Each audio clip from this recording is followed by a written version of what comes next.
the things to you because of the person you've become. Now I said, well, how can I change all that? He said, very simple. If you will change, everything will change for you. You don't have to change what's outside. All you've got to change is what's inside. To have more, you simply have to become more. And then he said, don't wish it was easier, wish you were better. Don't wish for less problems, wish for more skills. Start working on yourself, making these personal changes. Now let me give you the secret. Learn to work harder on yourself than you do on your job. Once I got that, it turned my life around. If you would have known me at age 25, you would have said, Jim Rohn's a hard worker. If you'd have known me, you'd have said that.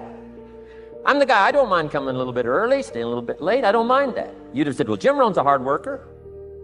You say, well, how come he's got pennies in his pocket and nothing in the bank and behind on his promises? Well, I was a hard worker, but I was working hard on my job, not on myself. I'm telling you, if you'll learn that simple little principle and start the process today, latest tomorrow, I'll give you tonight to think it over. If you want the future to change for you, you've got to change. And he said, if you don't change, the next 6 years of your life is going to be just like the last 6. Before I met Mr. Shoaff, I used to cross my fingers and say, I sure hope things will change. I was hoping the government would change and the tax structure would change and that my boss would change and pay me more money. What you must learn to do is not to wish for a better wind. That's naive. The key is to wish for the wisdom and the skills and the learning so that you can set a better sail. In learning from other people, we learn, number one, by observation.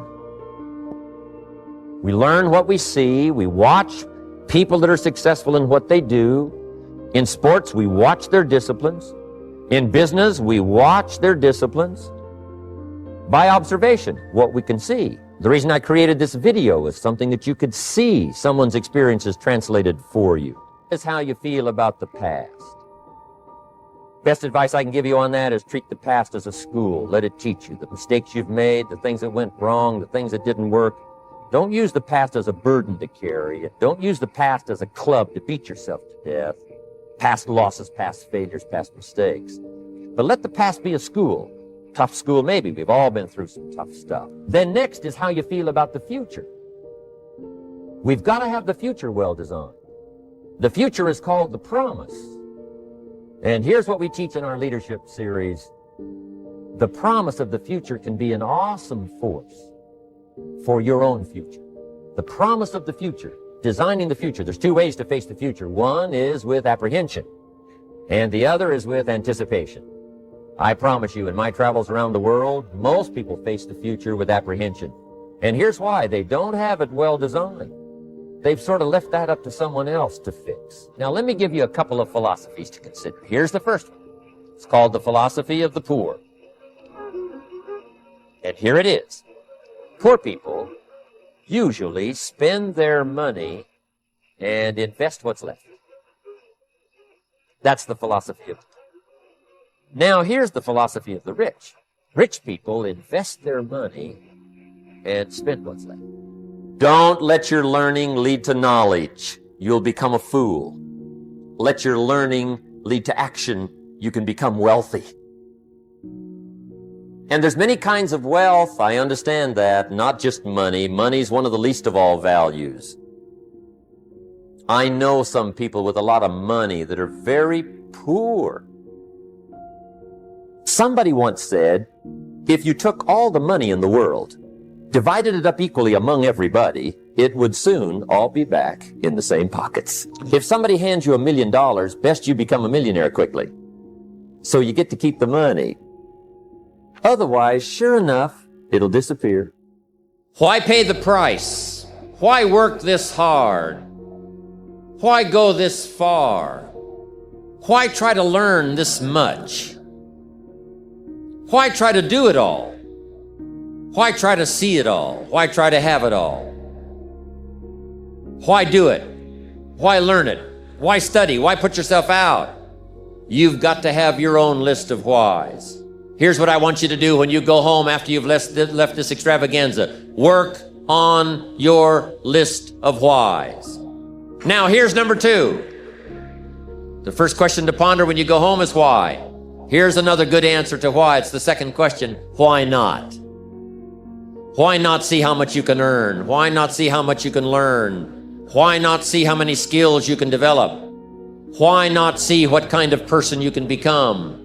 Why not see what kind of influence you can have? And my personal question to you is, why not you? You've got the brains. You can make decisions. You can study the plan. You can change your life. You can grow immensely in the next few years. You can make your dreams come true. You can build a financial wall around your family nothing can get through. You can become healthy. You can become powerful. Why not you? Why not now? There never was a better time. Work harder on yourself than you do on your job. Develop the skills. Learn the lessons. Take the classes. Absorb all that is being taught to you these days. And then later on, of course, you can sort it out, what's valuable to you and how to refine it for your business and for your life and for your future. But the main thing is to get it and start this process of personal change, personal development. And let me say it one more time. If you will change, everything will change for you. I want them to have meaning for you. I want you someday to be financially independent. I want you to have the personal development so that you feel good about yourself. If I had a chance to meet you someday, I'd like to have you show me the list of goals that you got started and say, Mr. Rohn, here's some I've already checked off. Here's the books I'm reading. Here's what's happened. I'm developing the skills. I'm better this year than I was last year. I've got more self-confidence. My skills are developing.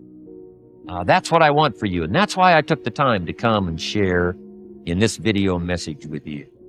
I do seminars all around the world, but this is one way that I can reach out and touch you in case you can't come to my seminars wherever I am. Maybe this video will reach you somewhere and it'll have an impact on your life.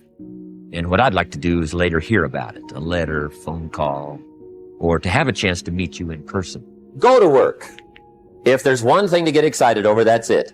Get excited over your ability to make yourself do the necessary things.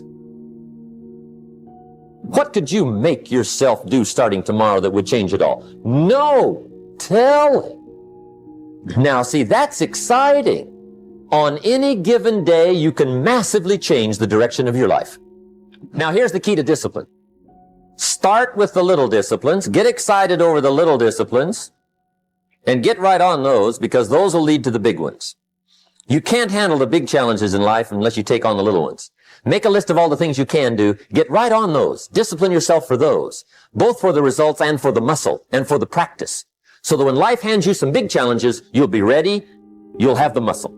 So if I had a word with you tonight, one-on-one, just you and me, I think my personal advice to you would be, this year, 1981, reach down inside of you and come up with some more of those remarkable human gifts.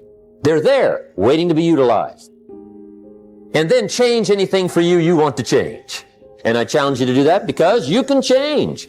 See, you don't ever have to be the same again after tonight, only by choice. Starting tomorrow, what are you going to do that'll make a change in your life's direction?